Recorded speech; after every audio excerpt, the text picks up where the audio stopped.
This is the first time I've ever did any of my meetings since I've been on the field. This is a new time. Brother Baxter's gone, and Brother Bosworth's in India or in Africa. Brother Baxter, I don't know where he's at. He's gone somewhere, and the rest of them's out and gone, and Billy and I are here alone. So we're just having a great time, this rice, slaying and eating. So we kind of feel like it maybe we can, with the help of the L'aide du Lord, Seigneur, nous pourrions prendre la réunion en main d'un bout à l'autre nous-mêmes. C'est pour cette raison que je suis content de la voir se prolonger un peu. Précisément pour cette raison. Je crois que le Seigneur nous aidera à le faire. Maintenant, vous savez, j'aime beaucoup mes organisateurs. J'ai des frères charmants. Bosworth, Baxter, Lindsay, Moore, tous. Il y en a 5. Le baron von Blomberg. Ce sont vraiment des hommes très bien. Mais ce qu'il y a, c'est que quand un groupe d'hommes se réunissent, l'un va arriver avec quelque chose, l'autre avec autre chose. Parfois, c'est contraire à ce que moi je pense. Alors, j'ai l'impression d'être vraiment libre maintenant. Nous pouvons simplement nous en donner à cœur joie, bien retrousser nos manches, foncer tête baissée et manger. Je pense à ça, retrousser ses manches et s'en donner à cœur joie. La nature a été ma première Bible. C'est par la nature que j'ai appris à connaître Dieu. Et j'aime pécher, comme j'aime pécher. Est-ce que tu aimes pécher, fiston? Si tu aimes pécher et que tu aimes ta mère, tu seras un brave garçon. Et même ma conversion n'a pas sorti tout ça de moi. Alors, un jour, j'étais dans les montagnes, absorbé dans ma pêche. Maintenant, je dis ceci pour ce petit garçon. Je pêchais là-haut dans les montagnes. Et pour les autres petits-enfants, bien sûr, assis un peu partout. Je pêchais la truite. Et, oh, c'est merveilleux, au printemps, je m'en allais comme ça, il y avait toujours une truite dans la fosse d'à côté, vous savez, comme ça, et j'étais là à louer le Seigneur et à m'en donner à cœur joie. Je poussais des cris, parfois je laissais tomber ma ligne, je crois à ça, pousser des cris, amen, bien sûr que j'y crois, parce que je sais que quelque chose s'empare de moi.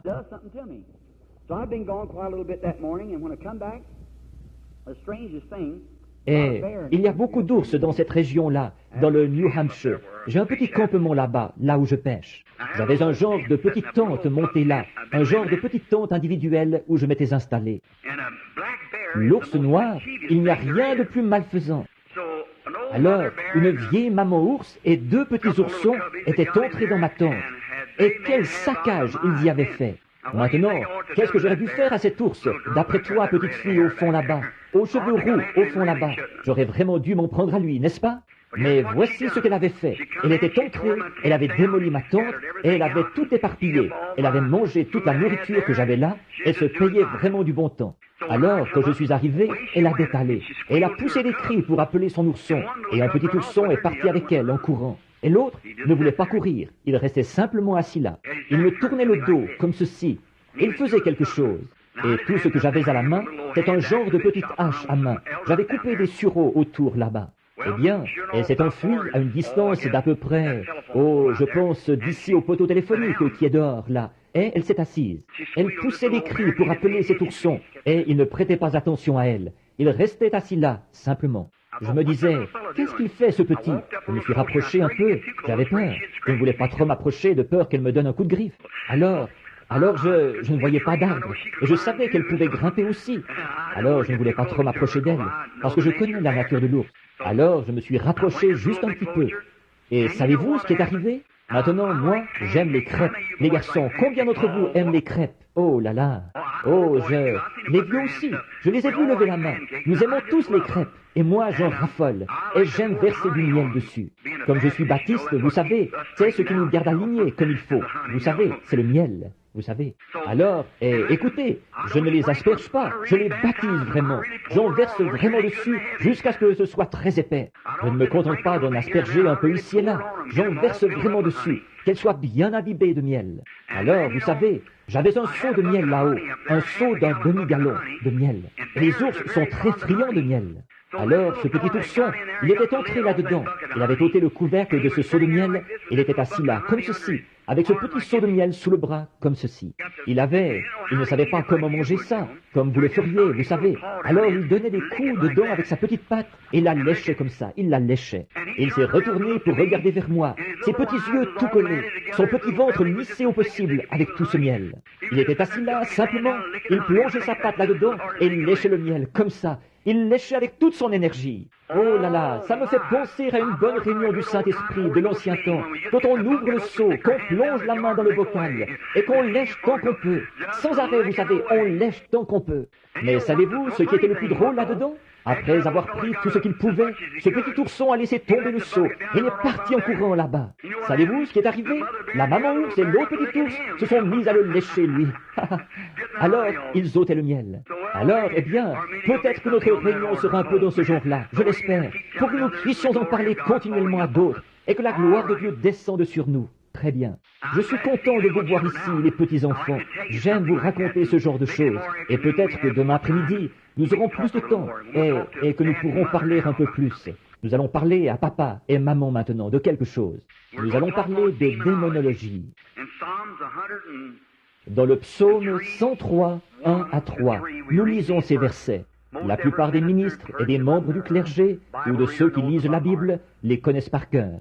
Mon âme bénit l'Éternel. Que tout ce qui est en moi bénisse son saint nom. Mon âme bénit l'Éternel et n'oublie aucun de ses bienfaits. C'est lui qui pardonne toute ton iniquité, qui guérit toutes tes maladies. Je voudrais vous faire remarquer là que c'était un tout qui pardonne toutes tes iniquités, qui guérit toutes tes maladies. Maintenant, pouvons-nous courber la tête un petit instant? Maintenant, Père Céleste, nous te remercions cet après-midi de ce que nous soyons ici. Nous te remercions pour ces petits-enfants qui sont assis un peu partout. Ce sont les hommes de demain et les femmes, s'il y a un demain, si Jésus tarde. Et maintenant, Père, nous te prions de nous bénir maintenant, alors que nous parlons maintenant de ta parole et du grand ennemi que nous avons, Satan. Nous te prions, Dieu, de nous permettre de faire front, présentant un bloc mécanisé ici de la puissance de Dieu pour lui résister ce soir sur chaque pouce de son terrain. Seigneur, et lui montrer qu'il n'a pas de droits légaux du tout, que Christ l'a vaincu pour nous là-bas au calvaire, quand il est mort, et qu'il a dépouillé les dominations et retiré à Satan tous les pouvoirs qu'il avait. Ô Dieu, donne-nous maintenant la sagesse et l'intelligence qu'il faut pour connaître et expliquer aux gens, qu'ils puissent ainsi savoir comment être guéris et vaincre Satan. C'est au nom de Jésus que nous prions. Amen. Maintenant, pendant quelques minutes, nous allons parler de démonologie. On entend tellement parler de démons. Et demain après-midi, là, probablement que nous terminerons ça. Je voulais prendre 2 jours de cette semaine, de toute façon, pour prêcher là-dessus, simplement, ou 2 jours de réunion en après-midi pour en parler. Maintenant, la première chose, ce qu'est un démon. On entend tellement de gens en parler. Un démon. Eh bien, là, un démon, diable, tout cela vient du même mot. Et en anglais, on dit tormentor. Quelqu'un qui tourmente, c'est un démon, un être mauvais. Ils dirent, maintenant la Bible aujourd'hui, pour la plupart des gens, pour beaucoup de gens, c'est un livre ancien, du passé, que grand-papa et grand-maman lisaient, ou quelque chose comme ça. Ça ne vaut pas grand-chose, c'est pour les vieux et tout. Mais c'est faux, c'est pour tout le monde. Et les démons sont des tourmenteurs qui nous tourmentent. Or, il y a des démons qui entrent dans l'âme de l'homme. Et c'est, selon la phraséologie, ce serait selon... Mais ce que je dirais, c'est que le démon qui entre dans l'âme, c'est quelque chose qui tourmente l'âme. Souvent, on peut voir, disons, une personne qui souffre d'aliénation mentale. Or, il se pourrait que cette personne soit quand même convertie, remplie du Saint-Esprit, mais qu'elle soit quand même complètement aliénée. Voyez, c'est exact. Ça n'a rien à voir avec l'âme. C'est un tourmenteur, voyez-vous, quelque chose qui les tourmente. Or, toute maladie, nous devons d'abord constater que toute maladie est venue du diable. Dieu n'est pas l'auteur de la maladie. Aucune maladie ne vient de Dieu. Parfois Dieu permet que Satan vous inflige une maladie, comme un fouet pour vous ramener à la maison de Dieu, quand vous avez désobéi. Mais la maladie, au départ, elle est venue du diable. Pouvez-vous imaginer qu'une personne puisse croire que Dieu, notre Père Céleste, soit l'auteur de quelque chose comme la maladie et la mort? Eh bien non, il ne l'est pas. Il ne l'a jamais été. Il ne le sera jamais. Dieu permet la mort à cause de la désobéissance. Dieu permet la mort. Comme un écrivain l'a dit, la mort, tout ce qu'elle peut faire, Dieu l'a attelée à une voiture. Et elle nous tire pour nous faire entrer dans la présence de Dieu, un croyant. Mais le mot mort veut dire séparation. Jésus a dit, « Celui qui écoute mes paroles et qui croit à celui qui m'a envoyé a la vie éternelle. » Et il a dit, « Je suis la résurrection, la vie. Celui qui croit en moi vivra, quand même il serait mort. Et quiconque vit et croit en moi ne mourra jamais. » Nous portons les corps les uns des autres sur le terrain sans sainteté de notre tombe, mais il ne mourra jamais. Maintenant, si vous regardez bien, quand il a parlé de Lazare, il a dit, « Lazare dort. » Les disciples, des hommes comme nous, ils ont dit, « Oh, s'il dort, il va bien. » Il voulait dire qu'il se repose. C'est ce qu'ils ont pensé. Mais il est venu et leur a parlé en utilisant leur langage. Il a dit, « Il est mort. » C'est ce que vous croyez. Mais il a dit, « Je vais le réveiller. » Le réveiller. Voyez, quand vous, mort veut dire séparé. Maintenant, si l'un de vous, si quelqu'un de votre famille mourait, ou quelque chose, s'ils sont convertis, ils ne sont pas morts. Au point de vue humain, ils sont morts.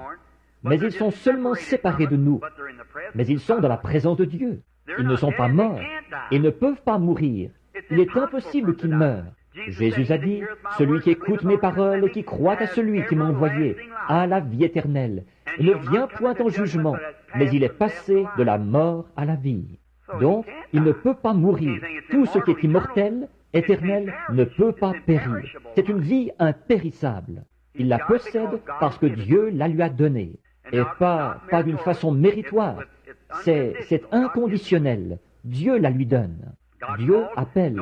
Nul ne peut venir à Dieu si Dieu ne l'a appelé. Jésus a dit, « Nul ne peut venir à moi si mon Père ne l'appelle, ne l'attire. » Pas vrai? Alors, c'est Dieu en toutes choses. Peut-être que demain après-midi, nous en parlerons un peu plus longuement, parce que je veux bien vous faire saisir ce point-là, de la maladie, pour que vous le voyiez. À un moment donné, nous avons pris la forme de germe dans notre arrière-grand-père. Ça, vous le savez. Le docteur le sait. Eh bien, vous aussi, vous le savez, vous qui lisez la Bible. Vous savez que le germe de vie a commencé dans votre arrière-grand-père, à prendre la forme de germe, et il s'est transmis par votre grand-père, ensuite dans votre père, et ensuite à votre mère, et là où vous êtes maintenant. C'est exact. Même l'Écriture l'enseigne. Je vous donne le passage de l'Écriture, si vous voulez. Je crois qu'il est dit que Lévi a payé la dîme quand il était dans les reins d'Abraham, qui était son arrière-grand-père. Pas vrai? Alors, voyez-vous, le germe avait pris forme déjà là. Mais vos âmes ont été formées avant la fondation du monde, quand Dieu a créé l'homme à son image, l'esprit de l'homme. Non pas un homme à son image, mais l'homme à son image. Vous voyez? Et à ce moment-là, il les a fait mâles et femelles, avant même qu'il forme l'homme de la poussière de la terre. J'aurais aimé qu'on puisse prendre notre temps cet après-midi et retourner voir ces choses, simplement voir comment Dieu... Or, c'est entre les lignes, mais quand on le voit, ça correspond tout à fait à ce qu'il y a sur la ligne. Voyez? Dieu, là-bas au commencement, ce qu'il a fait là, qu'il s'est déplacé pour descendre vers la terre, et qu'il a fait l'homme à son image. Et ensuite, voilà que Dieu a été fait à l'image de l'homme, pour racheter l'homme. Or, quand Dieu a fait l'homme à son image, c'était un homme esprit. Et à ce moment-là, il n'y avait pas d'homme pour cultiver le sol. Alors il a créé l'homme de la poussière de la terre. Or, les chronologistes et tout, et ces gens qui font des fouilles et qui trouvent des vieux ossements et tout, et qui croient à l'évolution. Je crois à l'évolution, la vraie. L'homme évolue de lui-même, mais tout n'évolue pas de la même cellule. Non, monsieur, parce que l'oiseau a été un oiseau depuis le jour où Dieu l'a fait oiseau. Et le singe a été un singe. L'homme a été un homme. C'est exact. Or, je parlais à un médecin ici il y a quelque temps, à Louisville. Il disait, voyons, révérend Branham, je parlais des indigènes de l'Afrique, de leur façon de manger. Ils vont tout simplement, oh, les choses les plus affreuses à voir, et ils mangeaient ça. Il va simplement ramasser des choses qui sont contaminées, avec des vers dedans, secouer ça, simplement, le verre et tout, ça lui est parfaitement égal. Voyez? Ils ont dit, boire n'importe quoi, peu importe ce que c'est. Ils disaient, mais révérend Branham, ces gens-là ne sont pas humains. J'ai dit, oh oui, ils le sont. Certainement qu'ils sont humains. J'ai dit, ce qu'il y a de plus proche de l'être humain dans la lignée animale, c'est le chimpanzé. Et vous avez essayé pendant 4000 ans de faire marmonner quelque chose à ce chimpanzé, et il ne peut pas le faire. J'ai dit, parce qu'il ne peut pas penser. Il n'a pas ce qu'il faut pour penser. Oh, vous pouvez lui apprendre des petites choses comme on le fait à un cheval, et dia, ou mettre des lunettes, fumer un cigare, tenir un équilibre à bicyclette, monter à cheval, ou quelque chose comme ça. Mais c'est tout comme Uedia pour un cheval, ou un chien, ou quelque chose comme ça. J'ai dit, c'est un animal. Mais laissez-moi aller au fond de l'Afrique, vers la tribu la plus sauvage qu'il y a là-bas. C'est la petite tribu des Boshiman. Et j'ai dit, son arrière-grand-père n'a probablement jamais vu un homme blanc ni rien. Tout ce qu'il sait, il ne sait même pas distinguer sa droite de sa gauche. Tout ce qu'il sait faire, c'est manger. Et il mange tout ce qu'il peut trouver, que ce soit de la chair humaine ou n'importe quoi d'autre. Ça lui est parfaitement égal, pourvu qu'il mange. Mais laissez-moi le prendre en main à l'âge de 5 ans. Il y a 15 ans, il parlera un bon anglais et aura une bonne instruction. Pourquoi? Il a une âme. Dieu a fait de lui un être humain. Il a autant le droit d'entendre l'Évangile au moins une fois que nous avons le droit de prêcher partout ici, d'un bout à l'autre de l'Amérique, à des gens maintes fois, et en suppliant et en insistant et tout. Ils l'entendent une fois, et regardez-le hurler et se précipiter vers l'autel en vitesse. Voyez? Oui, monsieur. C'est ça que j'ai dans le cœur, frère, aujourd'hui, quand je pense à l'Afrique, et ces pauvres petites mains noires qui se lèvent. Ils disent, frère Branham, encore une fois, parlez-nous de Jésus. Oh, miséricorde, il y a quelque chose au plus profond de mon être qui s'émeut, qui brûle. Aussitôt que je peux recueillir assez d'argent aussi, je vais là-bas. C'est ce que je fais avec chaque sou que je reçois. Tout, Dieu le sait, à part ce qu'il me faut pour manger. Et pour la plupart, ce sont les gens qui me donnent mes vêtements. Je me limite au strict nécessaire pour moi-même, autant que je peux. Je remets ça tout de suite dans le fonds missionnaire, dont il était convenu avec le gouvernement que je ne paye même pas d'impôt là-dessus.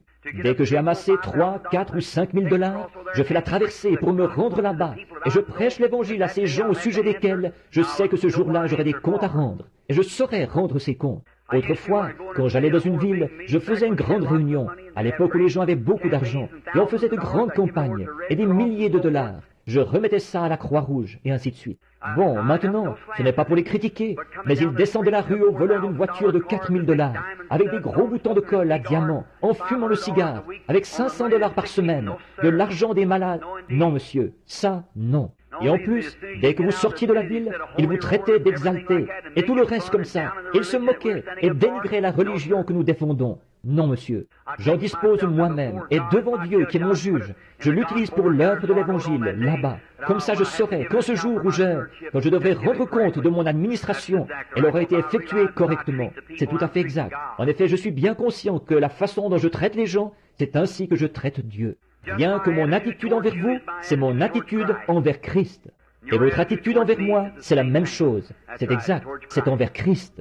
Maintenant, de voir un peuple comme ça, et de voir qu'un être humain, alors, qui a une âme immortelle maintenant, qui ne peut pas mourir, qui ne peut pas périr, qui ne peut rien faire d'autre qu'avoir la vie éternelle, que Dieu, souverainement, par sa propre volonté, voulait donner. Et maintenant, alors, permettez-moi de corriger un peu ceci, ou de dire quelque chose. Quelqu'un va repartir en disant, « Frère Branham est un calviniste. » Non, je n'en suis pas un. Je suis un calviniste tant que le calvinisme est dans la Bible. Mais quand le calvinisme s'écarte de la Bible, alors je suis un arminien, voyez-vous. Je crois à la sainteté et je crois aussi au calvinisme. Mais tous les deux, l'un a pris une branche latérale et est parti de ce côté-ci, et l'autre a pris une branche latérale et est parti de ce côté-là. Sans l'épître aux Éphésiens, pour ramener tout ça et le remettre à la place que Dieu a donnée à chacun, nous serions tous complètement déboussolés. Mais ils ont tous les deux une doctrine, mais ils ne vont pas plus loin qu'elle dans les deux cas, c'est-à-dire les gens de la sainteté et les calvinistes aussi, les arminiens. Or, les calvinistes ont une part de vérité. Je crois que la doctrine calviniste, voici ce que je crois. Quant à la sécurité, je crois que l'Église a la sécurité éternelle. Toute personne qui lit la Bible le sait. En effet, Dieu a déjà annoncé qu'elle paraîtrait là-bas, sans défaut. Pas vrai? Alors, elle y sera. Pas vrai? L'Église a la sécurité éternelle. Maintenant, êtes-vous dans l'Église? C'est ça qu'il faut voir ensuite. Si vous êtes dans l'Église, très bien, vous êtes en sécurité, avec l'Église, mais vous avez intérêt à rester dans l'Église. Et comment entrez-vous dans l'Église? Par une poignée de main? Non. En mettant votre nom sur le registre? Non, monsieur. Nous avons tous été baptisés dans un seul esprit pour former un seul corps. Et ce corps que Dieu a jugé au calvaire, c'était le corps de Jésus-Christ. Et nous sommes baptisés dans un seul esprit pour former ce corps-là. Nous avons la sécurité éternelle tant que nous sommes dans le corps de Christ. Rien ne peut nous en séparer. On ne peut rien contre nous. Si vous en sortez par votre propre volonté. Mais aussi sûr, si vous êtes dans le corps de Christ, aussi sûr que Jésus est ressuscité des morts, vous ressusciterez aussi. Dieu a déjà accompli cela. Vous ne pouvez pas pécher. Oh, vous, peut-être qu'à vos yeux, je peux être un pécheur. Mais si je suis en Christ, Dieu ne le voit pas. Parce que ses péchés font l'expiation. Son sang fait l'expiation de mes péchés, là-bas. Voyez? Je ne peux pas pécher. Celui qui est né de Dieu ne pratique pas le péché, parce qu'il ne peut pas pécher. La semence de Dieu demeure en lui. Voyez? Il est prêt. S'il fait une erreur, certainement, il est tout de suite prêt à l'avouer. Si c'est un vrai chrétien, il le fera. S'il le cache, il montre par là qu'il n'y a rien en lui, au départ. C'est exact. Il n'y a rien en lui pour commencer. Mais si c'est un vrai chrétien, ici même, plantez un grain de blé dans la terre. Ce sera toujours un grain de blé. Il pourrait y avoir tout plein de gratterons autour et tout le reste. Mais ce sera un grain de blé tant qu'il existera. Pas vrai? Et si un homme est vraiment né de l'Esprit de Dieu, il n'est pas à l'endroit et à l'envers, en dedans et en dehors, et là-bas dans le monde et puis ici. Non, monsieur, non, non. Vous n'êtes pas un gratteron un jour et un grain de blé le lendemain. Dieu n'a pas ce genre de choses dans le champ. Oui, monsieur. Si vous êtes né de l'Esprit de Dieu, vous êtes un chrétien depuis ce moment-là jusqu'à ce que vous repartiez. Et à ce moment-là, vous êtes immortel avec Dieu. C'est exact. Si vous êtes dans l'Église. Bon, maintenant, parlons de la mort. Considérons cet aspect-là. Maintenant, comment une personne de ce rang-là, dans cet état-là, pourrait-elle jamais être malade? C'est parce que votre corps n'est pas encore racheté. Votre corps n'est pas racheté. Peu importe à quel point, combien vous êtes bon et combien sanctifié et combien saint et combien de Saint-Esprit vous avez, ça, c'est seulement votre âme. Et pour votre âme, ce n'est pas encore terminé non plus. Tout ce qui est là, c'est la bénédiction, la promesse de Dieu, ce qui est le gage de notre salut. Mais maintenant, si nous n'avons aucun gage de notre résurrection, aucune guérison divine, alors je n'aurai aucune assurance ni rien pour me prouver qu'il y a une résurrection. Tout comme si Christ ne vit pas dans mon cœur. Si je dois accepter la chose en me fondant sur un genre de point de vue psychologique, quelque chose là-bas que je dois croire, quelque part, comme ça, eh bien, alors je serais un peu sceptique. Et c'est pour cette raison que ceux là-bas en Afrique, quand ils venaient, les missionnaires se sont présentés là. Ils ont fait entrer des milliers de ces indigènes, alors qu'ils portaient des genres d'idoles anglaises et tout le reste, parce que tout ce qu'ils avaient entendu, c'était le côté psychique de la Bible. C'est exact. Dans ma propre église, il y a des baptistes, des méthodistes, des presbytériens, il y en a de toutes sortes qui y sont entrés. Mais quand ils ont vu la démonstration de la puissance de Dieu, la question était réglée. À ce moment-là, ils ont su que Dieu était Dieu. Mais maintenant, qu'est-ce qui déclenche cette maladie? Bon, pour commencer, c'est un esprit avant de devenir une maladie. Tout comme vous étiez un esprit avant de devenir un être humain. Maintenant, prenons par exemple le frère Willett ici. Frère Willett, à un moment donné, vous et moi, nous n'étions rien. Ensuite, pour commencer, Dieu nous a donné une vie. Et prenons, disons, si j'analysais votre corps cet après-midi, vous êtes composé d'un tas de cellules, maintenues en cohésion par des atomes. Et maintenant, un jour, ces atomes seront détruits si Jésus tarde. Vous vous en retournerez. Ils redeviendront tels qu'ils étaient au commencement, retourneront dans l'air. Mais quand votre esprit reviendra, ces atomes se réuniront de nouveau avec cet esprit. Ils produiront un autre frère Willett, identique à celui-là, sauf plus jeune, quand il était au mieux de sa forme. Quand un homme a dépassé l'âge d'environ 25 ans, il se retrouve avec quelques rides sous les yeux et les cheveux qui commencent à grisonner. Forcément, parce que la mort est à vos trousses, et un de ces jours, elle vous emportera. Qui que vous soyez, elle vous emportera. Mais graduellement, vous vous retrouverez coincé ici, et Dieu vous sortira de là. Vous vous retrouverez encore coincé ici, la mort vous aura presque, et encore ici, mais au bout d'un moment, elle vous emportera. Mais alors, ce que la mort peut faire, elle prend toute son ampleur. Et alors, une fois qu'elle a fait tout ce qu'elle peut faire, quand Dieu vous a donné cette vie et que vous étiez au mieux de votre forme, vers l'âge de 23 ans, quand vous reviendrez à la résurrection, vous serez de nouveau exactement tel que vous étiez à l'âge de 23 ans. 25 ans, avant que la mort s'installe. La mort fera tout ce qu'elle peut faire. Elle s'installera, mais vous reviendrez exactement tel que vous étiez.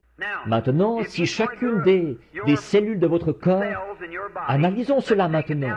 Vous avez été formé cellule sur cellule, cellule sur cellule, et si on décomposait cela ici sur l'estrade, votre corps, une cellule après l'autre, vous en arriveriez à un germe minuscule, d'où vous avez commencé, invisible à l'œil nu. Il faut le regarder sous un verre grossissant. J'ai vu le germe de vie au microscope. Ça ressemble à un fil minuscule. Et ce qui se forme en premier, c'est la colonne vertébrale. C'est comme un petit nœud. C'est la première petite cellule qui s'ajoute à une autre cellule. Maintenant, si je devais prendre cette petite cellule unique, dont vous êtes tous venus, une cellule minuscule, un germe. Un germe, qu'est-ce que c'est? Un germe, c'est une cellule minuscule, la plus petite de toutes. Eh bien, qu'est-ce qui vient après? Or, je vous ai disséqué de tous vos éléments jusqu'à cette petite cellule-là, et je ne vous ai pas encore trouvé. Tout ce que j'ai, ce sont vos cellules étalées là. Eh bien, ensuite, les cellules du sang et les cellules de la chair et tous les genres de cellules, je les étale toutes là, mais je ne vous ai pas encore. Et maintenant, j'en arrive à un germe. Eh bien, je vais disséquer cette petite cellule-là. Maintenant, vous êtes où? Votre vie. Et la vie forme la première cellule, qui est un germe, et ensuite tout selon sa nature. Le chien selon son espèce, l'oiseau selon son espèce, l'homme selon son espèce. Les cellules se développent, cellule sur cellule, pour aboutir à ce que vous êtes, un être humain, par ces cellules qui se développent. Or, c'est Dieu qui a établi que ce devait être ainsi. Mais maintenant, qu'en est-il d'un cancer? Parlons un peu de lui. Or, Dieu vous a donné votre vie. Et disons, vous voici aujourd'hui, me voici. Il n'y a rien sur ma main, mais à un moment donné, il pourrait y avoir un cancer sur ma main. Eh bien, comment ce cancer est-il venu là? Voyons ce qu'est ce cancer. Maintenant, disséquons-le, lui. Prenons son cas à lui.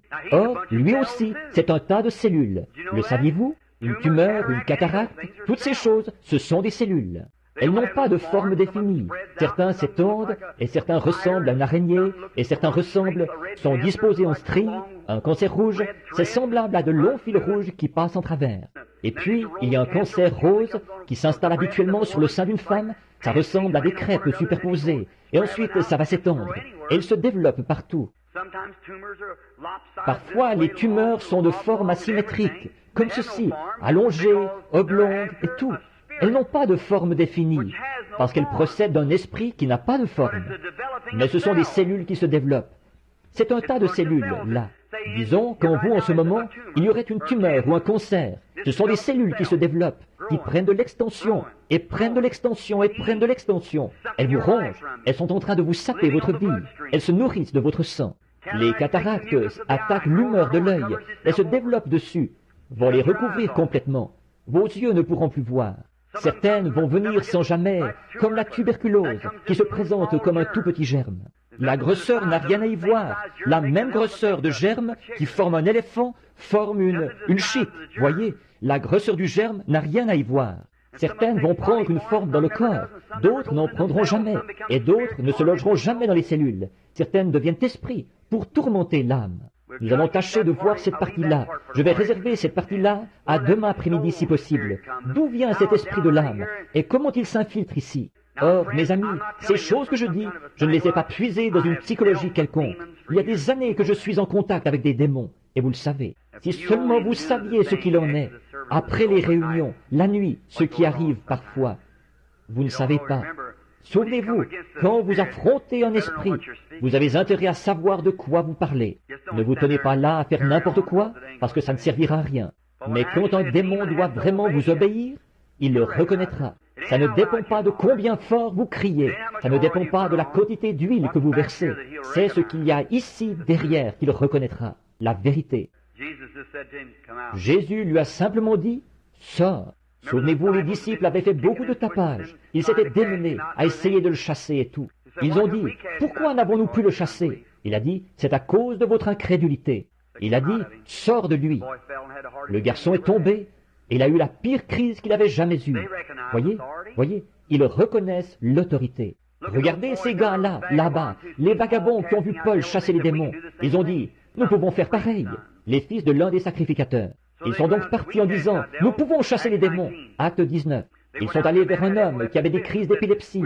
Et ils ont dit, « Nous te conjurons par Jésus. Sors de lui. » Le démon a dit, « Bon, au nom de Jésus que Paul prêche. » Le démon a dit, « Bon, je connais Jésus et je connais Paul. Mais vous, qui êtes-vous? Vous êtes au courant de ce qui est arrivé. » Il s'est jeté sur ces hommes, a déchiré leurs vêtements. Et ils ont eu des crises eux-mêmes et se sont enfuis dans la rue. Ces mêmes démons sont vivants aujourd'hui.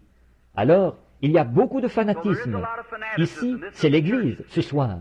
Il y a beaucoup de fanatisme dans le pays aujourd'hui, auquel on donne le nom de guérison divine, qu'on devrait faire taire. C'est ce qui jette l'opprobre sur la vraie cause. C'est pour ça que vous avez tant de difficultés. Il y a beaucoup de choses auxquelles on donne le nom de religion aujourd'hui qu'on devrait faire taire. Ce ne sont que des sectes. Si la véritable Église de Dieu a tant de difficultés dans ce domaine, c'est à cause de ça. Mais nous sommes l'Amérique, voyez-vous. C'est comme ça que ça doit se passer. Dieu dit que le blé, les plantes rampantes et les ronces à les pousser ensemble. N'essayez pas de les arracher. Laissez-les pousser ensemble. Mais c'est à leurs fruits que vous les reconnaissez. Il n'y a pas de fruits, eh bien alors il n'y a pas de vie. Il n'y a rien. Maintenant, observez cette cellule. Disons, par exemple, comme assez souvent le cancer rouge. La plupart du temps, il va se loger dans l'utérus de la femme, dans des meurtrissures gynécologiques et tout. Maintenant, cet être-là, décortiquons-le. Maintenant, sa cellule à lui, ce cancer. Or, un cancer, tout dans le naturel est un type du spirituel. Êtes-vous conscient de ça? Tout dans le naturel est un type du spirituel, peu importe ce que c'est. Par exemple, comme ceci, quand nous naissons dans le corps de Christ, il faut 3 éléments pour produire notre naissance. Et ce sont les 3 éléments qui sont sortis de la vie de Christ à sa mort. Ce qui est sorti de son corps, c'est de l'eau, du sang, l'esprit. Est-ce exact? 3 éléments. Nous passons par ces 3 éléments quand nous naissons de nouveau. La justification, la sanctification, le baptême du Saint-Esprit. Or, tout ça peut s'accomplir dans le même acte. Mais vous pouvez être dans un état de justification sans être sanctifié. Vous pouvez croire au Seigneur Jésus-Christ tout en ayant encore votre souillure en vous. Mais vous pouvez vivre à la fois une vie justifiée et une vie propre et sainte, absolument, tout en n'ayant pas le Saint-Esprit. Voyez-vous, la Bible, 1 Jean 5,7 dit, « Il y en a 3 qui rendent témoignage dans le ciel, le Père, le Fils et le Saint-Esprit. Et le Père, la parole et le Saint-Esprit, qui était le Fils. Et ces 3 sont un. Il y en a aussi 3 qui rendent témoignage sur la terre, l'eau, le sang et l'Esprit. Et ils sont d'accord. Ils ne sont pas un, mais ils sont d'accord. Vous ne pouvez pas avoir le Père sans avoir le Fils.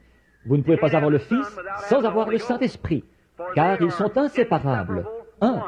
La Trinité se trouve dans un seul. Je n'en entends pas parler ici, mais on entend beaucoup ça un peu partout dans le pays, dans les groupes pentecôtistes. C'est un des points qui entraîne le plus de confusion, ce simple point-là. Et j'ai même réuni leurs chefs, et je leur ai prouvé qu'ils croient tous les deux la même chose.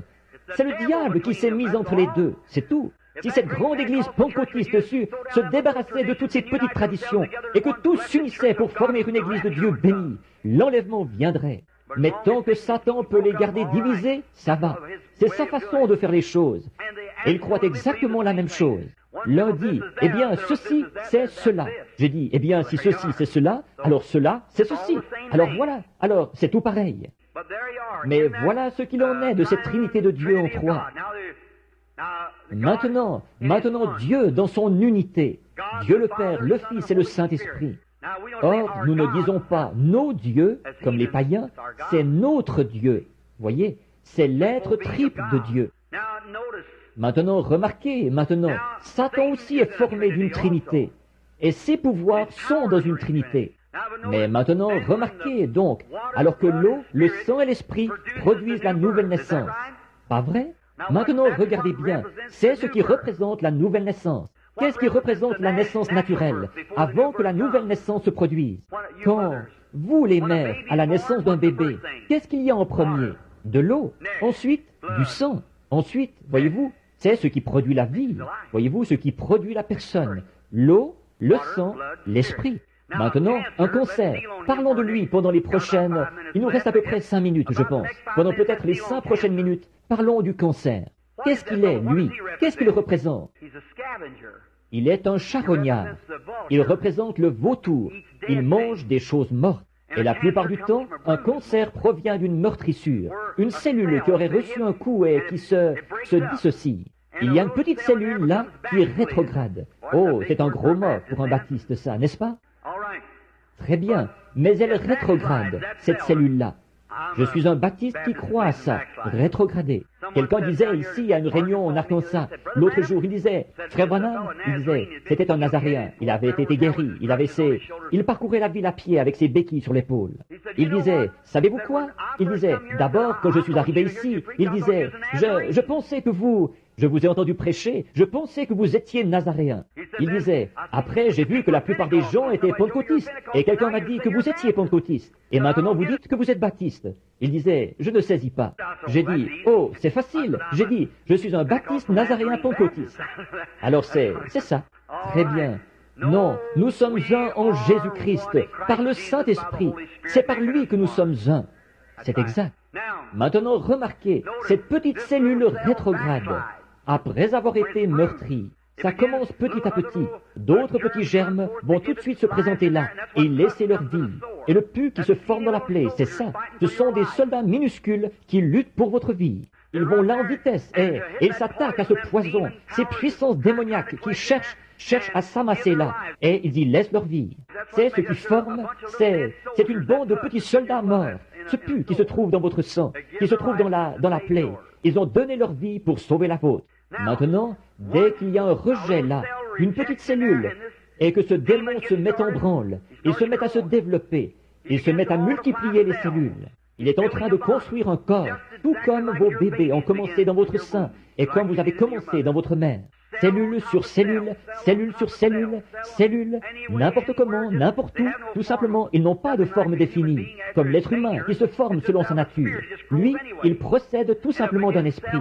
Il va tout simplement pousser n'importe comment. Il va se mettre à ajouter cellule sur cellule, cellule sur cellule. Et là, avant longtemps, vous allez commencer à vous affaiblir et à vous sentir malade. Vous consulterez le médecin et vous examinera. Peut-être qu'il ne pourra pas le trouver. S'il le trouve, peut-être qu'il l'enlèvera en le coupant. S'il peut faire une coupure nette, très bien, c'est réglé pour vous. Mais s'il ne peut pas faire une coupure nette, alors, si c'est dans la gorge ou bien quelque part où on ne peut pas faire une coupure nette, une toute petite parcelle continuera à vivre. Voyez-vous, parce que ce n'est pas comme si on vous coupait la main et que ça règle le problème, ou n'importe quoi, ou qu'on coupait.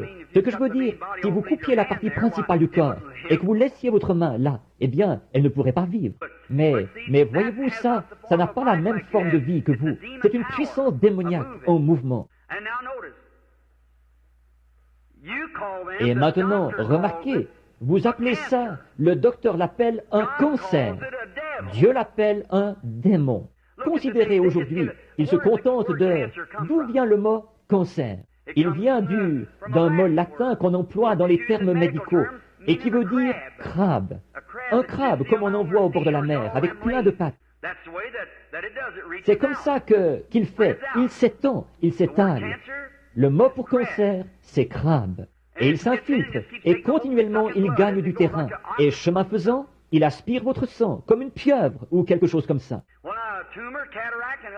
Eh bien, une tumeur, une cataracte, et les autres maladies, elles proviennent toutes d'un germe. Et ce germe-là, il faut qu'il soit un corps. Et avant de pouvoir être un corps, il doit être une vie.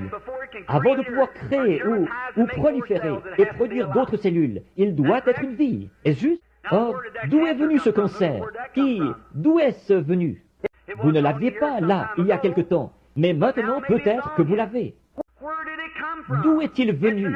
C'est une autre vie, différente de votre vie, qui vit en vous. Et elle tourmente, elle mine votre vie. C'est pour cette raison que Jésus l'appelait un démon. Épilepsie, c'est comme ça qu'ils appellent ça aujourd'hui. Ils disent épilepsie. Mais l'épilepsie dans la Bible, Jésus appelait ça un démon. Quand cet homme s'est présenté là, avec le garçon qui tombait par terre, et qui avait l'écume aux lèvres et tout, il a dit, il a un démon, et souvent il le jette dans le feu, dans l'eau. Maintenant, ils lui ont donné un nom raffiné, et l'ont appelé épilepsie. Mais c'est un démon. Et Jésus a dit, démon, sors de cet enfant. Exactement.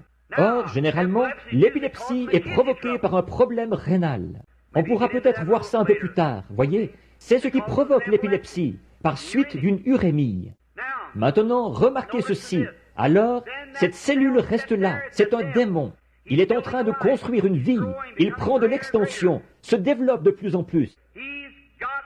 Il a un devoir à remplir, c'est de vous ôter la vie. C'est pour ça que le diable l'a envoyé, pour abréger vos jours à moins de 70 ans. Bon, je tire mon chapeau à tous les médecins.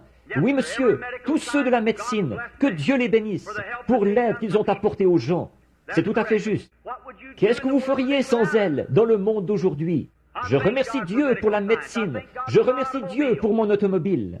Si Dieu n'avait pas permis que la science produise une automobile pour moi, j'aurais eu beaucoup de mal à marcher jusqu'ici. Pour la lumière électrique, et pour le savon que j'utilise pour me laver les mains, et pour le dentifrice que j'utilise pour me brosser les dents, certainement. Je le remercie pour tout, parce que toutes les bonnes choses viennent de Dieu. Mais je vais vous dire, il n'y a pas le moindre médicament qui ait jamais guéri aucune maladie. Et pas un seul médecin, à moins que ce soit un charlatan. Mais un vrai médecin vous dira qu'ils ne prétendent pas être des guérisseurs. Chez les frères Maillot, là, beaucoup d'entre vous, on m'a fait venir pour des entretiens là-bas 2 ou 3 fois, au sujet de patients qui étaient sortis de là, des incurables. Vous avez lu le Reader's Digest, le numéro de novembre. Combien ont lu le numéro de novembre, l'article à mon sujet, là, dans le Reader's Digest? Voyez, et ils m'ont fait venir pour un entretien, là-bas, au sujet de ce bébé qu'ils avaient condamné. Ils disaient que la chose n'était pas faisable. Mais le Saint-Esprit m'avait parlé et m'avait dit comment la chose se ferait. Et elle s'est faite.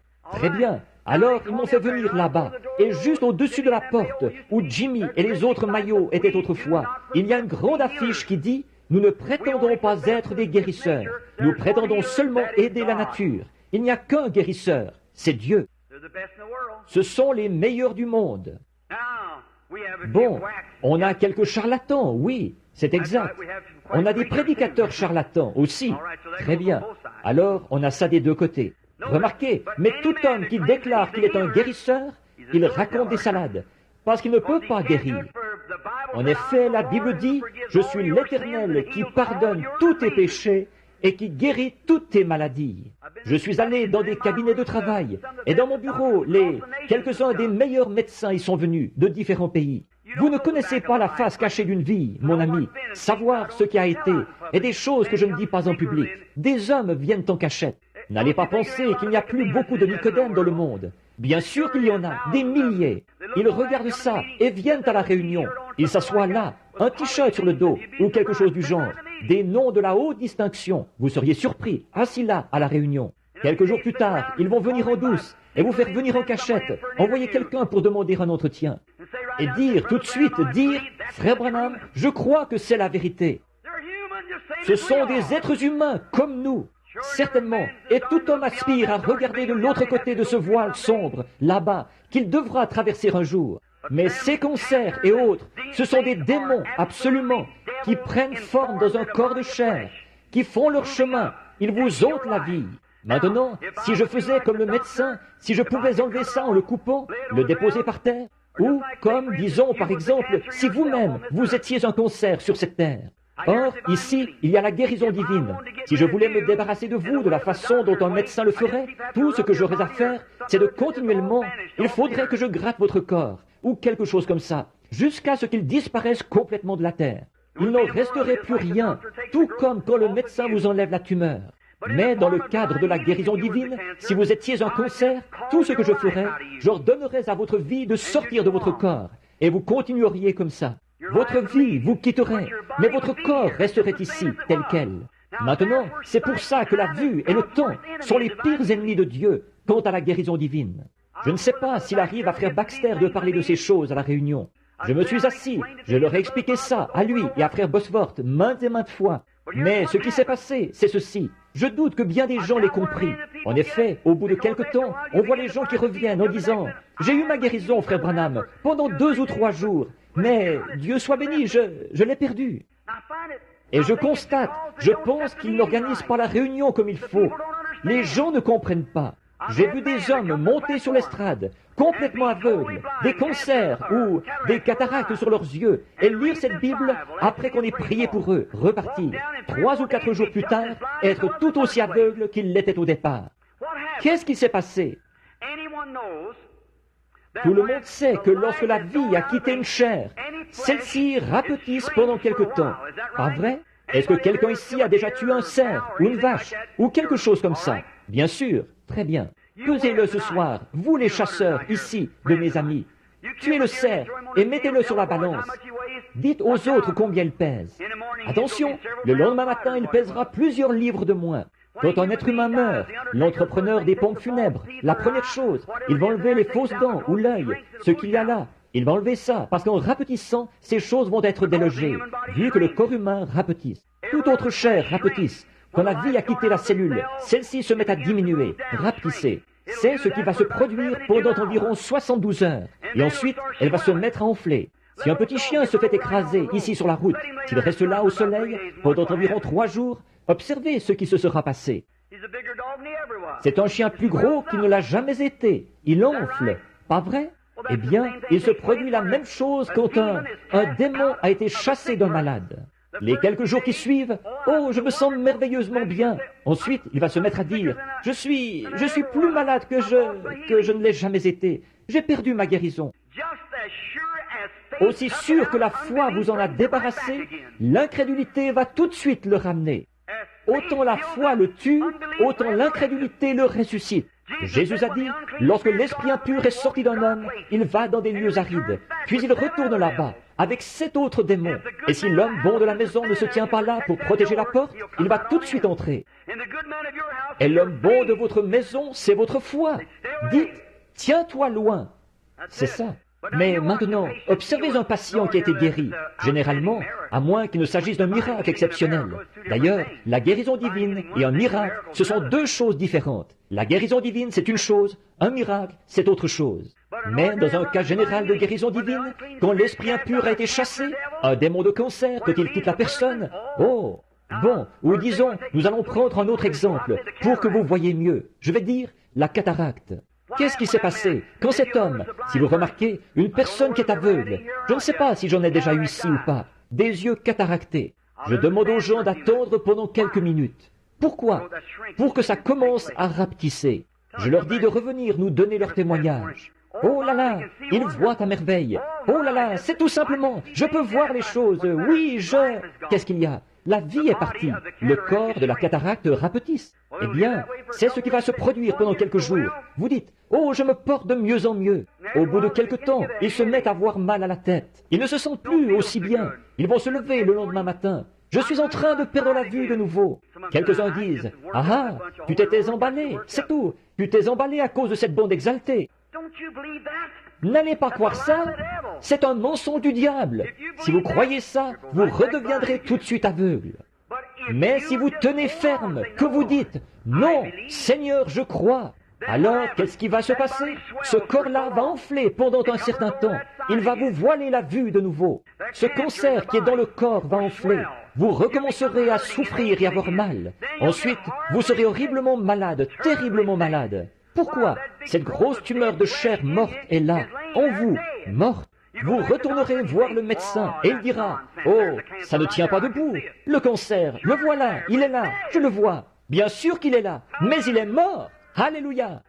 Maintenant, le sang doit purifier le corps. À chaque battement, le cœur va envoyer du sang partout dans le corps et il va ramasser cette infection. Bien sûr que ça va vous rendre malade. Qu'est-ce qui se passerait si vous aviez un gros morceau de viande quelque part à l'intérieur de vous, ou de la longueur d'un serpent, ou quelque chose, de la grosseur de votre doigt, et ce serait là, et mort. Cette quantité-là de viande morte en vous est en train de pourrir. Eh bien, naturellement, votre sang, en circulant dans votre organisme, il doit le garder pur. Mais il y a un corps qui est mort, cette chose qui est encore là, parce que la vie en est sortie. La puissance de Dieu, par le moyen de la foi, l'a chassé. C'est un démon, il doit partir. Mais c'est parce que les gens ne sont pas renseignés. Ils repartent et démissionnent. Et ce même démon, il se tient là, pour prendre de nouveau le contrôle. Quand Dieu vous dit quelque chose, ici sur l'estrade, par son esprit, sous son inspiration, n'en doutez surtout pas. Sinon, il vous arrivera quelque chose de pire. C'est ce qu'il a dit. En effet, Jésus a dit que la dernière condition de cet homme était 7 fois pire que la première. Pas vrai? Lorsque l'esprit impur est sorti d'un homme, il est allé dans des lieux arides. Il est revenu avec 7 autres démons. Alors, ne soyez surtout pas incrédules. Tenez-vous-en strictement à cela, que cela vienne de votre cœur. Dites, non monsieur, je ne broncherai pas. Peu importe combien je suis malade, ça n'a rien à y voir. Et avant longtemps, vous recommencerez à bien vous porter. Tout ira bien alors. Voyez-vous, elle est morte. Là, l'opération par laquelle le médecin vous l'aurait enlevée, cette même tumeur est là, en vous, mais il n'y a aucune vie en elle. Vous dites, de vie en elle, frère Branham, est-ce qu'elle va m'ôter la vie? Non, monsieur, cette vie-là est une vie distincte de la vôtre. Je viens de vous montrer que vous êtes une vie, et que vous êtes devenu un être, et elle est une vie. Elle devient un être. Vous, vous êtes de Dieu, et elle est du diable. Vous voyez ce que je veux dire? La démonologie. Or, vous devriez voir à quoi elle ressemble, cette chose, quand on est là à la regarder. Oh là là, je suis désolé. Il est presque 3h30. Je suis désolé. Regardez, mes amis. Oh, ce dont ce monde a besoin. Il y a environ 7 ans que je parcours l'Amérique, à enseigner, à faire ces services de guérison. J'ai bien envie de repartir dans le pays en enseignant la Bible et la démonologie pour que les gens puissent comprendre ce qu'il faut faire. Et c'est pour cette raison, ils vont aller à ces réunions souvent. Et un individu, si on ne comprend pas, ces gens vont se présenter là et souvent. Maintenant, vous vous souvenez de cet individu qui est venu et qui disait qu'il avait un don de guérison divine. Le don de guérison divine était en vous si vous avez été guéri. Il s'agit de vous. Tout don entre en action par la foi. Et quel que soit le don de guérison divine que j'ai, j'y crois de tout mon cœur, moi. Mais vous auriez beau vous tenir ici, et si vous n'avez pas la même foi, il ne vous servira à rien. J'aurais beau prier pour vous pendant des heures, des semaines et des mois. Ce ne sont pas les prédicateurs qui ont la guérison divine. C'est vous qui avez le don de la guérison divine, qui croyez à votre guérison, parce que c'est par la foi. Par la foi, toute action de Dieu s'effectue par la foi. L'armure complète de Dieu, c'est par la foi. Nous n'avons pas une seule chose naturelle de ce monde. Tout ce qui appartient à l'Église chrétienne, c'est par un acte de foi.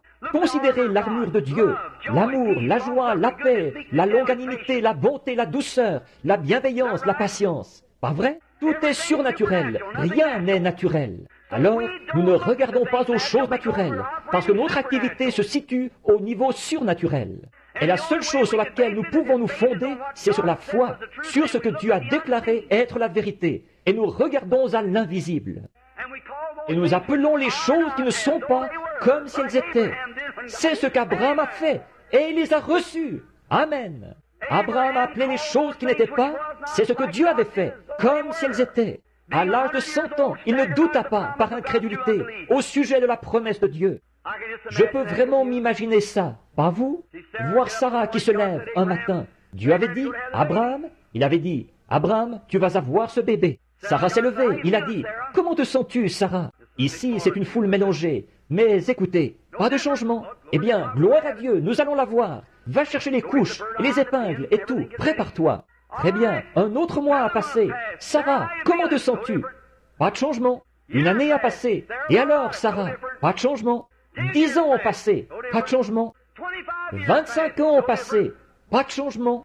Abraham, au lieu de s'affaiblir, il s'est fortifié de plus en plus.